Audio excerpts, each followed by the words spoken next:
High প্রিয় শিক্ষার্থীরা, সবাইকে স্বাগত জানাচ্ছি আজকের ক্লাসে। আজকে আমরা যে বিষয়টি নিয়ে আলোচনা করব তা হলো প্রথম বর্ষ fundamentals of mathematics chapter 4 real number system বা বাস্তব সংখ্যা গোষ্ঠী। আজকের আলোচনার বিষয় হলো বাস্তব সংখ্যার ফিল্ড স্বীকার্য। বাস্তব সংখ্যার ফিল্ড স্বীকার্য।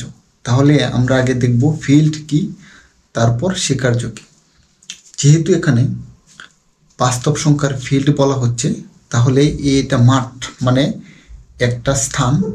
যেহেতু আজকে বাস্তব সংখ্যার মাঠ, তাহলে এখানে যেসব আলোচনা হবে এখানে শুধু বাস্তব সংখ্যা নিয়ে আলোচনা হবে।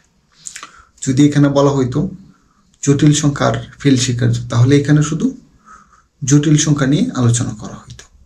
যদি এখানে বলা হইতো মৌলিক সংখ্যার ফিল্ড স্বীকার্য, তাহলে মৌলিক সংখ্যা নিয়ে আলোচনা করা হইতো। আর স্বীকার্য, আমি তো মৌলিক সংখ্যার ফিল্ড পর্যন্ত বলছি, তারপর স্বীকার্য।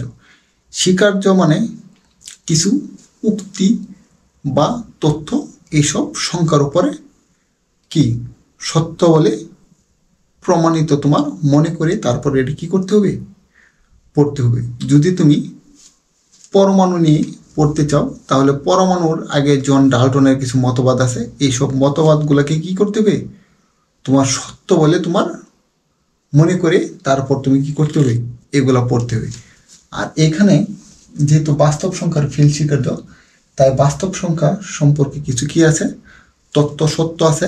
এইসব সত্য ঘটনাগুলো কি করতে হবে, তোমার সত্য বলে মনে করে তারপর কি করতে হবে, এইসব পড়তে হবে। আর কি কি ঘটনাগুলো এইসব স্বীকার্য মানে এখানে দেওয়া আছে, ওইসব স্বীকার্য কি করতে হবে, আমাদের জানতে হবে। এটা আর আগে কোনো ছোটো ক্লাসে এসব স্বীকার্য ছিল না, এটা অনার্স ফার্স্ট ইয়ারে যেহেতু আছে, তাই আমরা এগুলো আজকে দেখব। আর এইসব বাস্তব সংখ্যার স্বীকার্যগুলো এখানে আমরা কি না, এখানে 5, 6, 7, 8, 9 থেকেই পড়ে আসতেছি, কিন্তু এগুলো কি ছিল না আগে আমাদের কোনো বইয়ে একাডেমিক লেভেলে ছিল না। এটা অনার্স ফার্স্ট ইয়ার আছে, তাই আজকে কি করব, আমরা দেখব। আর একটি বিষয় হচ্ছে, অনেকের প্রশ্ন করে ভাই যদি এখানে বাস্তব সংখ্যার ফিল্ড স্বীকার্যগুলো লেখো, আসলে বাস্তব সংখ্যার ফিল্ড স্বীকার্য দুই ধরনের, একটা যোগ স্বীকার্য আর একটা গুণন স্বীকার্য। এখন বলে যদি বাস্তব সংখ্যার ফিল্ড স্বীকার্যগুলো লেখো, তাহলে আমরা জানি বাস্তব সংখ্যার ফিল্ড স্বীকার্য দুই ধরনের, একটা যোগ স্বীকার্য আর একটা গুণন স্বীকার্য, তাহলে দুইটাই লিখতে হবে। আর যদি প্রশ্নে আসে তোমার বাস্তব সংখ্যার যোগ স্বীকার্যগুলো লেখো, তাহলে ওই 5টা যোগ স্বীকার্য লিখলেই হবে, ঠিক আছে। যদি বাস্তব সংখ্যার স্বীকার্যগুলো লেখো, তাহলে যোগ স্বীকার্য এবং গুণ স্বীকার্য দুইটি লিখতে হবে। আর যদি তোমার বাস্তব সংখ্যার যোগ স্বীকার্য লেখো, তাহলে তোমার কি করতে হবে, এই যোগ স্বীকার্যগুলো লিখলে হবে, তাহলে গুণন স্বীকার্য লেখার দরকার নেই। আর যদি বলে বাস্তব সংখ্যার স্বীকার্যগুলো লেখো, তাহলে কি করবা, যোগ স্বীকার্য এবং গুণন স্বীকার্য দুইটাই লিখতে হবে। তাহলে প্রথমে আমরা কত লিখবো, যোগ স্বীকার্য, ঠিক আছে, যোগ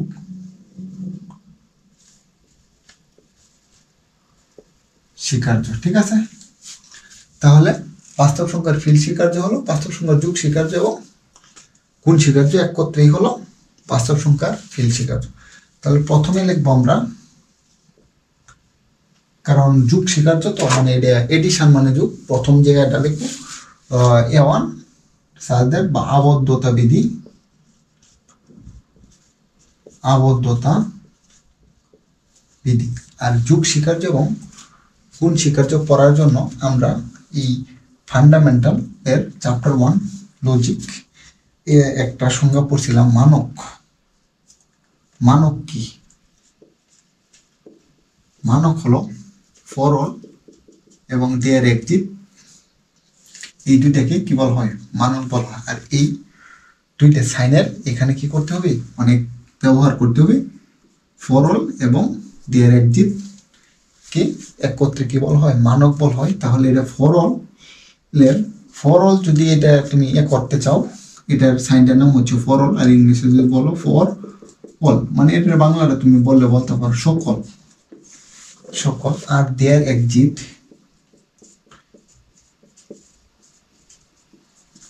দেয়ার এক্সিট মানে কি, এটা মানে তুমি লিখতে পারো কত, সেও আছে, মানে যে চলকটার কত ওইখানে সে কি বিদ্যমান আছে। দেয়ার এক্সিট মানে সে ওইখানে কি বিদ্যমান, এরকম বোঝাবে। এই দুইটা কি তথ্য আমাদের জানতে হবে, তারপর কি করতে হবে আমাদের এই যোগ স্বীকার্য এবং গুণন স্বীকার্য আমাদের দেখব। ঠিক আছে, তাহলে এখন দেখব প্রথম যেহেতু আবদ্ধতা বিধি লিখলাম, তাহলে লিখবো ফর অল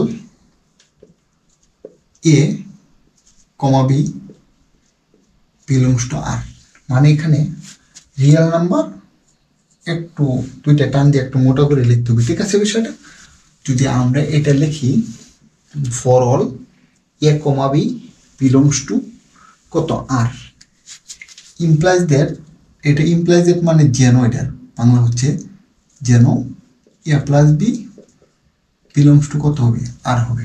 অর্থাৎ যদি কত সকল এ বি মানে for all A comma B যদি কের মধ্যে থাকে, বাস্তব সংখ্যা আর এর মধ্যে থাকে, তাহলে যেন এই এ এবং বিটা যোগ করলেও কি হবে আর এর মধ্যে থাকবে। যেমন আমার মন চাইলে আমি 2 + 3 এ ইজিক্যাল টু কত ধরলাম 2 এবং বি ইজিক্যাল টু কত 3 ধরলাম। এটা জাস্ট লিখলে হবে, এটা তোমাদের বোঝানোর কোনো দরকার নেই, জাস্ট তোমরা যাতে এই বিষয়টা বুঝতে পারো তাই আমি এটা বলতেছি। ঠিক আছে, এ ইজিক্যাল টু 2 এবং বি ইজিক্যাল টু 3 হয়, তাহলে এ প্লাস বি ইজিক্যাল টু কত হবে 5 হবে। কারণ এর মান কত আমি ধরলাম 2 আর বির মান ধরলাম কত 3। এই 2 এবং 3 যদি বাস্তব সংখ্যার মধ্যে থাকে, তাহলে 2 এবং 3 যোগ করলে সে কত থাকবে বাস্তব সংখ্যার মধ্যে থাকবে। এখানে 2 আসলে যে কোনো থিওরম প্রমাণের ক্ষেত্রে তোমার করতে হয় চলক, এখানে এই জন্য চলক ব্যবহার করছে, কারণ এখানে 2 না। এখন আমার অবস্থা মনে করো খুব খারাপ, তাই আমি 2 টাকা 3 টাকার হিসাব করতেছি। আর এমনও কিছু লোক আছে যার 2 কোটি 3 কোটি টাকা হিসাব করতেছে, বা 1 বিলিয়ন 2 বিলিয়ন টাকা হিসাব করতেছে। এখানে চলো তুমি 2 এবং 3 না, এখানে যদি 2 কোটি 3 কোটিও ধরো, যদি এ ইজিক্যাল টু কত, এ ইজিক্যাল টু 2 কোটি এবং বি ইজিক্যাল টু কত 3 কোটি হিসাব করো, তাহলে 2 কোটি এবং 3 কোটি যোগ করলে কত হবে 5 কোটি। এই 5 কোটিটাও কি তুমি যদি আসলে একটা সংখ্যা তুমি লিখতে পারো, তাহলে বাস্তব সংখ্যা যে তোমার বাস্তব সংখ্যা তোমার এই রিয়েল নাম্বার যে আছে এর সংখ্যা রেখাটা কত, এই -ইনফিনিটি থেকে +ইনফিনিটি এর মধ্যেই থাকবে। আর একটা বিষয় তুমি মনে রাখবা, যেহেতু তোমরা গণিতে পড়ো, গণিতের যত বিষয় উত্তর আছে সব কিছু উত্তর জানা, গণিতের সব উত্তর কি জানা, মানে যতই উত্তর আসুক না কেন -ইনফিনিটির থেকে ওই উত্তরগুলাকে যদি আমি এক্স মনে করি, -ইনফিনিটি থেকে বড় হবে, +ইনফিনিটি থেকে ছোট হবে। যত উত্তর আসুক না কেন এর মধ্যে তুমি যতই হিসাব করো না কেন, তুমি মনে করো এই বিল গেটসের টাকা, এই বর্তমানে যে যারা ধনী বিল গেটস, যে ইলন মাস্ক, এইসব ব্যক্তিদের যদি তুমি কি করো টাকা সবই একসাথে যোগ করো, তাহলে কি হবে এই এ ইজিক্যাল টু বিল গেটসের টাকা, তারপর এ ইজিক্যাল টু আমি লিখলাম কত বিল গেটসের টাকা, এবং বি ইজিক্যাল টু কত ইলন মাস্ক, নাকি ইলন মাস্কের টাকা। তাহলেও যদি কি করো দুইজনের টাকাও যোগ করে দাও, তারপরও সে কি হবে বাস্তব সংখ্যা আর এর মধ্যে হবে। তুমি যত বড় সংখ্যাটা তুমি কি করো না কেন, যোগ করো না কেন আর গুণ করো না কেন, সবটা বাস্তব সংখ্যা আর এর মধ্যেই হবে, এর বাইরে যাবে না। এর মানেই হচ্ছে ফর অল মানে সকল কত এ এবং বি যদি কি হয় আর এর মধ্যে থাকে, তাহলে এ প্লাস বি যোগ করলে সে কি হবে আর এর মধ্যে হবে। ঠিক আছে বিষয়টা। তারপর আমরা দেখব আবদ্ধতা বিধি। ঠিক আছে, তারপর কি দেখবো আমরা সংযোজন বিধি। সংযোজন বিধি মানে এ টু সাজ দ্যাট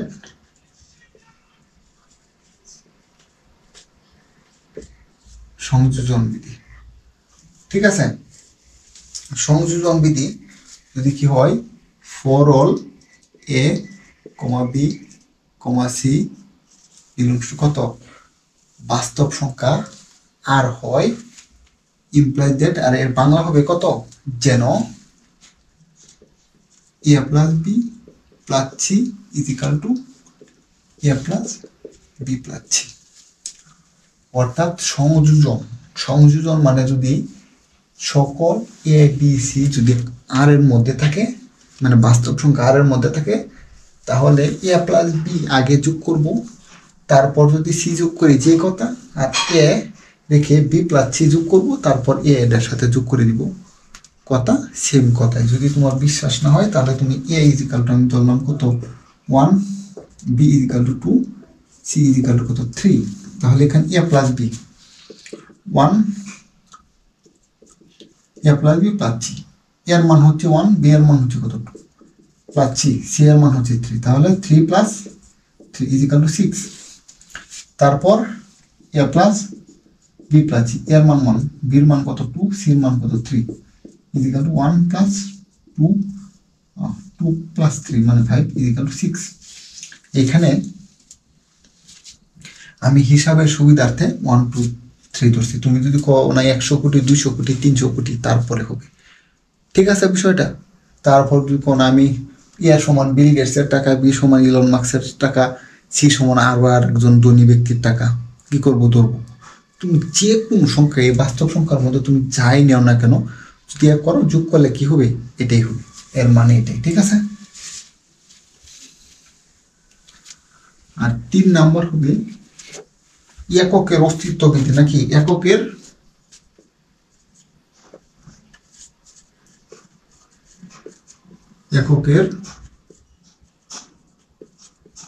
অস্তিত্ববিধি। এই বিষয়টা এককের অস্তিত্ববিধি অনেকের মনে করতে পারো একক, আসলে এককটা হচ্ছে এমন একটা বিষয়, সবাই মনে করে একক মানে এক, আসলে একক মানে এক না, এক এক ক্ষেত্রে একক এক হবে। যেমন এখানে যেহেতু আমরা যুগ স্বীকার্য বলতেছি, তাহলে একক এমন একটা একক এখানে হবে যুগ স্বীকার্য, যেহেতু এখানে যে কোনো সংখ্যার সাথে যদি ওই এককটা কি করি যোগ করি, তাহলে এর কোনো মানের পরিবর্তন হবে না, তাকে তার একক বলা হয় যুগ স্বীকার্যের, ঠিক আছে। যেমন আমি লিখলাম কত, আমার সবচেয়ে প্রিয় সংখ্যা বা প্রিয় নাম্বার হচ্ছে 2, তাহলে আমি এই 2 এর সাথে আমি এই এককটা যোগ করব, তাহলে 2 এর কোনো মানের পরিবর্তন হবে না, তাহলে 0 যোগ করলে এর কোনো মানের পরিবর্তন হবে না, ঠিক আছে। আবার 0 প্লাস 2 ইকুয়াল টু 2, এটাই হবে। তাহলে যুগ স্বীকার্য, যুগের একক কত, যুগের একক 0, মানে যুগের একক 0 মানে তোমার যদি এই যে কোনো সংখ্যার সাথে, মানে যে কোনো মানের সাথে যদি কি করি, যেহেতু যুগ স্বীকার্য করতেছি, তাহলে যোগ করতে হবে। যে এককটা যোগ করলে এর কোনো মানের পরিবর্তন হবে না, তাকে যুগ স্বীকার্য বলে, না যুগ স্বীকার্যের একক বলে, যুগ স্বীকার্য না, সরি, যুগ স্বীকার্যের একক বলে। আর গুণ স্বীকার্য যদি বলো, তাহলে এটা কি করতে হবে, এমন একটা মান আছে যে মানটা কি করতে হবে, এই 2 এর সাথে যেহেতু আমার প্রিয়, সবচেয়ে প্রিয় নাম্বার 2, তাহলে কত, ওই 2 এর সাথে যদি কি করি, আমি 1 কি করি গুণ করি, তাহলে কি হবে 2 হবে। তাহলে গুণ স্বীকার্যের একক হবে তোমার কত 1, কারণ 1 গুণ করলে কি হবে না, এর মানের কোনো পরিবর্তন হবে না। আর যুগ স্বীকার্য মানে তোমার এখানে এমন একটা সংখ্যা আছে, এমন একটা মান আছে, এমন একটা ওই এককটা কি করলে এর সাথে যে কোনো সংখ্যার সাথে যোগ করলে ওর মানের কোনো পরিবর্তন হবে না। যেহেতু যুগ স্বীকার্যের ক্ষেত্রে, তাহলে আমরা জানি 0 যদি কি করি যোগ অথবা বিয়োগ করি, তাহলে আর কোনো যে কোনো সংখ্যার সাথে তার কি হবে না, মানের পরিবর্তন হবে না। তাহলে এখানে যদি আমরা লিখি দেয়ার এক্সিট 0 বিলংস টু আর, যদি কি থাকে দেয়ার এক্সিট মানে কি সেও আছে, মানে সেও মানে এই 0টা যদি বাস্তব সংখ্যার মধ্যে যদি কি থাকে বিদ্যমান থাকে, যেন মানে এখানে আর বাস্তব সংখ্যার মধ্যে তো অবশ্যই 0 বিদ্যমান থাকবে, কারণ বাস্তব সংখ্যা এই বাস্তব অংশ এবং অবাস্তব অংশের দুইটা যে নিয়ে আছে না, ধনাত্মক এবং ঋণাত্মকের মাঝখানে কি আছে, ধনাত্মক এবং ঋণাত্মকের মাঝখানে কি আছে 0 আছে, তাহলে অবশ্যই এর ভিতরে আছে।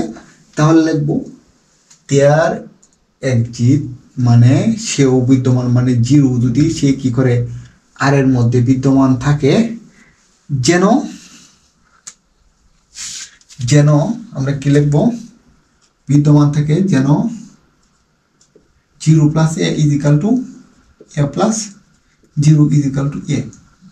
আর এখানে এটা কি তোমার একটু বলো, এটা হবে এ হচ্ছে for all A belongs to কত আর, এটা বাস্তব সংখ্যার মধ্যে যে কোনো, মানে এখানে তোমার আমি লিখলাম যেহেতু 2 plus 0 is equal to 0 plus 2 is equal to 2, আর এই 2টা কি ওটা কি বাস্তব সংখ্যা আর এর মধ্যে বিদ্যমান আছে না, এটাই। আর এখানে 2 না, তুমি 200 কোটি 500 কোটি 20,000 কোটি তুমি যাই লেখো না কেন, তুমি লিখতে থাকো। ঠিক আছে, বিষয়টা এখানে চলক ধরা হয়েছে, তুমি চলকের মান তুমি যা বসাইবে, শুধু প্লাস না তুমি মাইনাস বসাইলে বসাও, কোনো সমস্যা নেই। ঠিক আছে, বিষয়টা মাইনাস বসালেও কোনো সমস্যা নেই। তারপর হবে বিপরীতের অস্তিত্ব বিধি। এরপর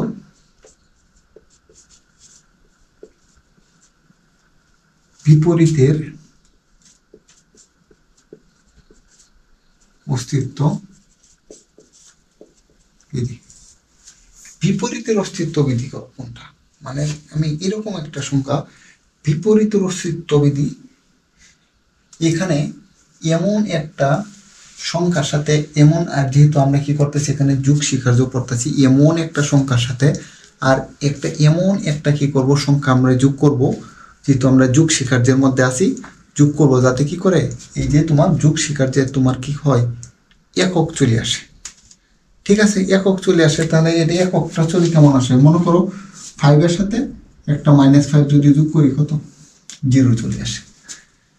এটাই বলছি একক চলে আসে, যেমন 2-র সাথে -2 যোগ করলে কত, 0, মানে যুগ শিখার্যের একক চলে আসে। একক মানে কি এখানে 0 চলে আসে। ঠিক আছে,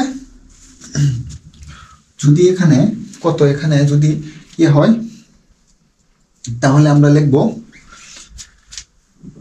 আমরা লিখব কত, বিপরীতের অস্তিত্ব বিধি না, তাহলে লিখব এ বিলংস টু কত, বাস্তব সংখ্যা। আর যদি এই এরা যদি কি হয় রিয়েল নাম্বারের মধ্যে কি থাকে, বিদ্যমান থাকে, ইমপ্লাইজ দ্যাট মানে যেন মাইনাস এরা, তারপর যদি কি হয় বাস্তব সংখ্যা আর এর মধ্যে বিদ্যমান থাকে।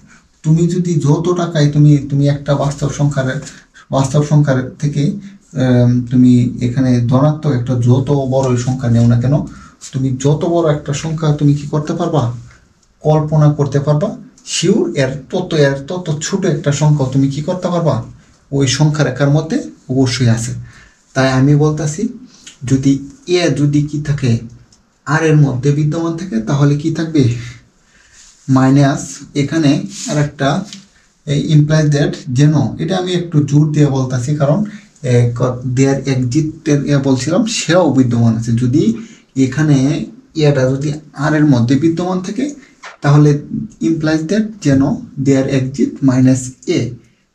এটাও কি থাকবে আর এর মধ্যে। তুমি যত বড় একটা সংখ্যা তুমি কি করো না কেন, বিবেচনা করো না কেন বাস্তব সংখ্যার মধ্যে, তাহলে এর যত বড় এর তত ছোট একটা কি থাকবে ওই বাস্তব সংখ্যার মধ্যে একটা সংখ্যা থাকবে। এটা না, তুমি যত বড় একটা সংখ্যা বিবেচনা করো না কেন, তোমার মনে করো যে তোমরা অনার্স ফার্স্ট ইয়ারে পড়ো, তোমাদের বয়স কত 19 বছর বা 20 বছর, তোমাকে একটা চাকরি দেওয়া হলো, তোমার এক অঙ্কের সবচেয়ে বড় অঙ্ক কত 9, তুমি যদি আরো 10 করে তুমি 100 বছর বাঁচবা।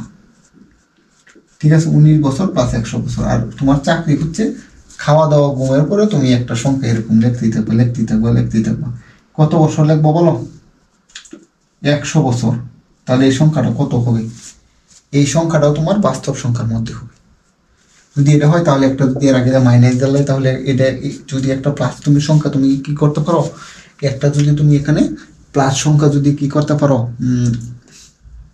লিখতে পারো, যদি তাহলে একটা এর মাইনাস সংখ্যাটাও কি হবে, যদি প্লাস সংখ্যাটাও যদি কি হয় বাস্তব সংখ্যা আর এর মধ্যে থাকে, তাহলে এই মাইনাস সংখ্যাটা কি হবে বাস্তব সংখ্যা আর এর মধ্যে থাকবে।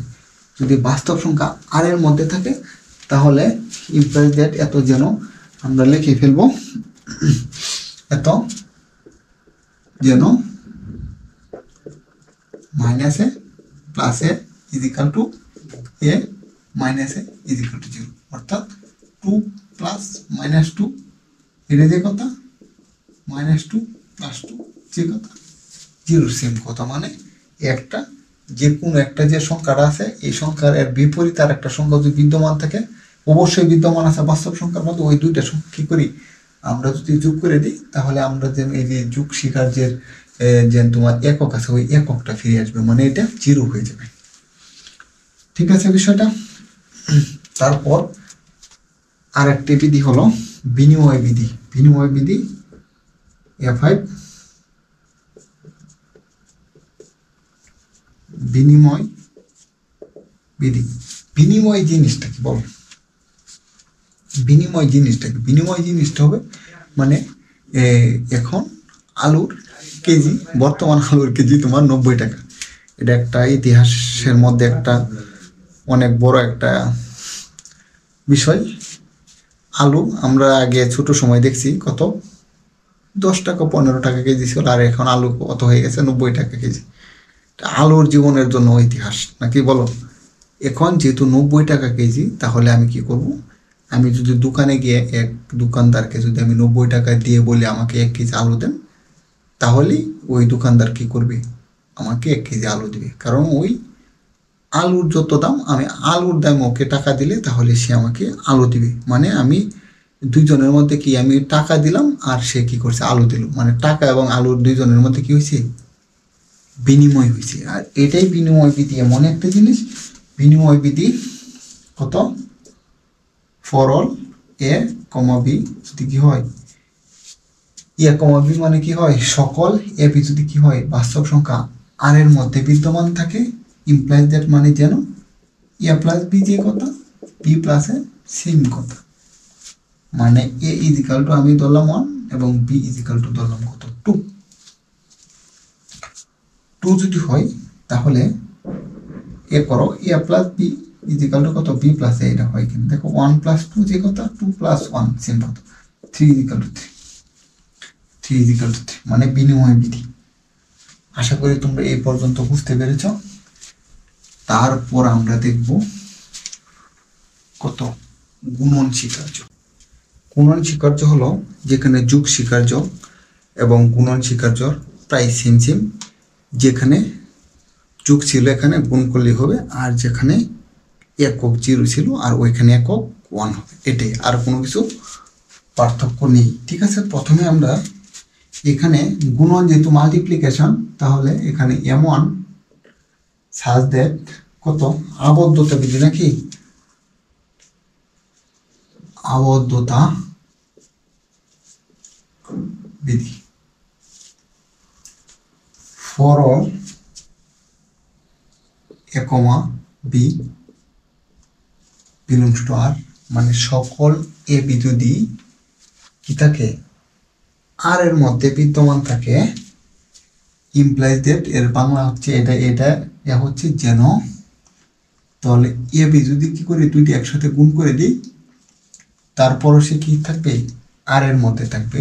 যেমন এ ইজ ইকাল টু যদি 2 এবং বি ইজ ইকাল টু যদি 3 হয়, তাহলে এ বি ইজ ইকাল টু 2 3 6। তাহলে এই 6টাও কি হবে? 2 এবং 3 যদি বাস্তব সংখ্যার মধ্যে থাকে, তাহলে 2 3 গুণ করলে সে কি হবে? বাস্তব সংখ্যার মধ্যে থাকবে। এখানে 2 3 না, 200 কোটি 300 কোটিও যদি ধরো, গুণ করলে ওইটাও বাস্তব সংখ্যার মধ্যে থাকবে। তুমি যত বড় সংখ্যাটা বিবেচনা করো না কেন, তুমি বাস্তব সংখ্যার বাইরে যেতে পারতে না, বাস্তব সংখ্যার মধ্যেই থাকবে। এই জন্য আমি বলছিলাম গণিতের যত উত্তর সব জানা, মানে -ইনফিনিটি থেকে +ইনফিনিটি এর মধ্যেই হবে, এর বাইরে যাবে না। ঠিক আছে, বিষয়টা এর মধ্যেই হবে। তারপর 2 নম্বর হবে কত? সংযোজন বিধি। সংযোজন বিধি। সংযোজন বিধি for all A comma B comma C belongs to কত? এ বি সি সকল যদি কে এর মধ্যে থাকে?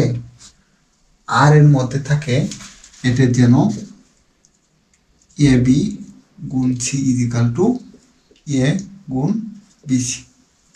অর্থাৎ এই প্লাস করছিলাম এখানে, এখানে গুণ করতে আসি। A is equal to 1, B is equal to 2,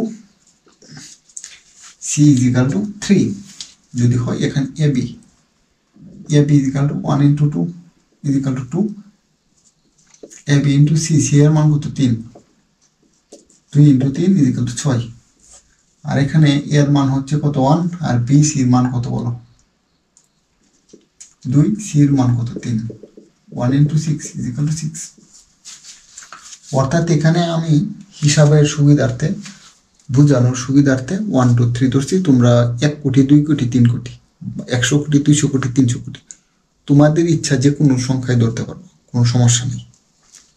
ঠিক আছে, বিষয়টা যদি কি করি এ বি গুণ করে তারপর সি গুণ করে যে মান হবে, আর বি সি গুণ করে এ দ্বারা গুণ করলে সি মান হবে।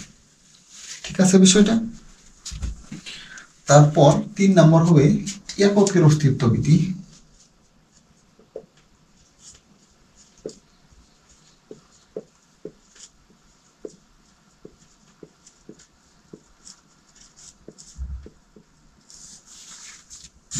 এককের অস্তিত্ব বিধি হবে, এখানে যেহেতু গুণন স্বীকার্য, তাহলে এমন একটা মান যে কোনো সংখ্যার সাথে গুণ করলে ওই মানের কি হবে না, পরিবর্তন হবে না।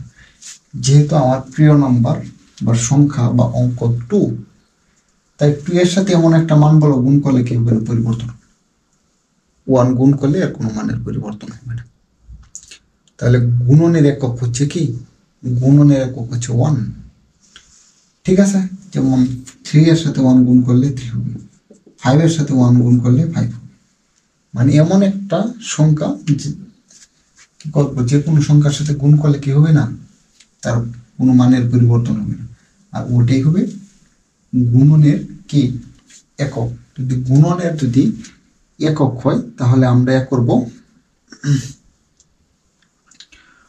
এখানে যদি লিখি কত দেয়ার একজিট 1 বিলংস টু কত, যদি এই 1টা কি বাস্তব সংখ্যা আর এর মধ্যে কি থাকে, দিয়ে আর এর মধ্যে প্রথম আমরা যোগ স্বীকার্যের ক্ষেত্রে কি লিখছিলাম 0, আর এখানে 0 জায়গায় কত লিখবো 1 লিখবো। এত আর এর মধ্যে বিদ্যমান থাকে যেন কত 1 ইন্টু এ যে কথা এ ইন্টু 1 সেম কথা ইজিক্যাল টু কত এ হবে। আর এ ঢাকার মধ্যে থাকবো for all A belongs to কত আর, মানে যে কোনো সংখ্যার সাথে তুমি কি করো না কেন 1 গুণ করো না কেন, ওই 1 এর কি হবে না, মানের কোনো পরিবর্তন হবে। জাস্ট এখানে 0 লিখছিলাম আর এখানে কত 1 লিখতেছে, যেহেতু গুণ শিখানো। তারপর M4 এটা কি হবে, বিপরীতের অস্তিত্ব বিধি। বিপরীতের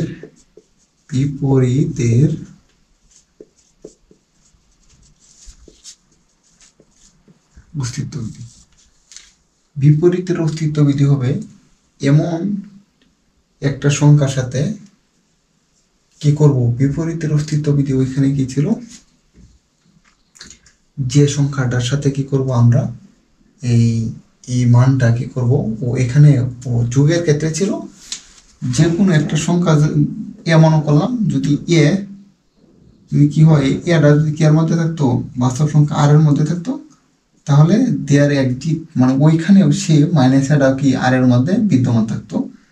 এ plus minus A is equal to 0 বা minus A plus A is equal to 0। যেহেতু কি করছি, বিপরীতের অস্তিত্ব বিধি আমাদের যে এককটা আছে এককটাকে কি করে দেই, এককটাকে কি করে দেই, এককে নিয়ে মানে এককে চলে আসে। ঠিক আছে, বিপরীতের অস্তিত্ব বিধি হচ্ছে তোমার আমাদের যে গুণের এককটা আছে ওই এককটাকে কি করবে, সে এককে ওই মানটাকে কি করবে, এককে নিয়ে আসবে।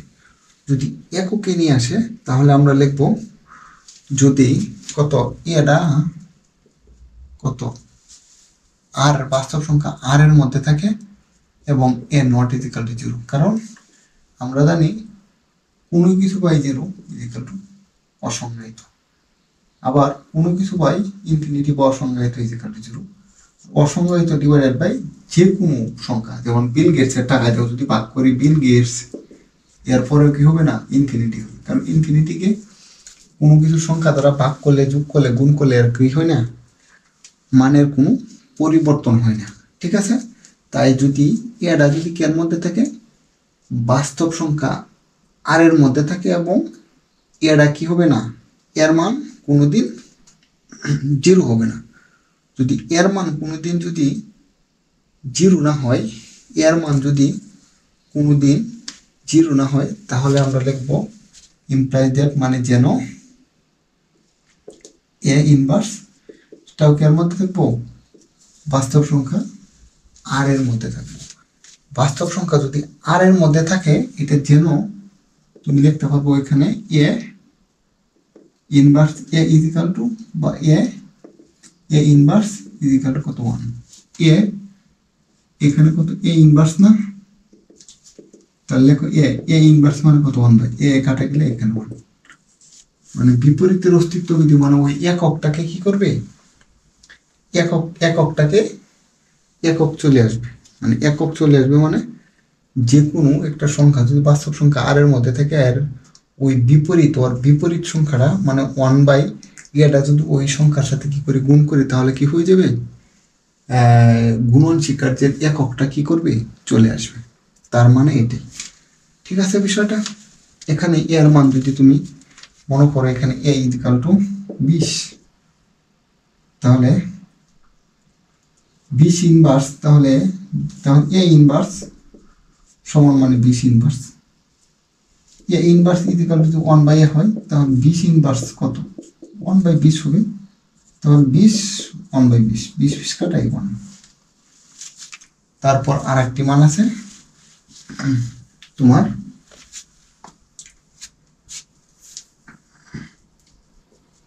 5 কত বিনিময় বিধি। ঠিক আছে, বিনিময় বিধি হবে বিনিময় বিধি মানে for all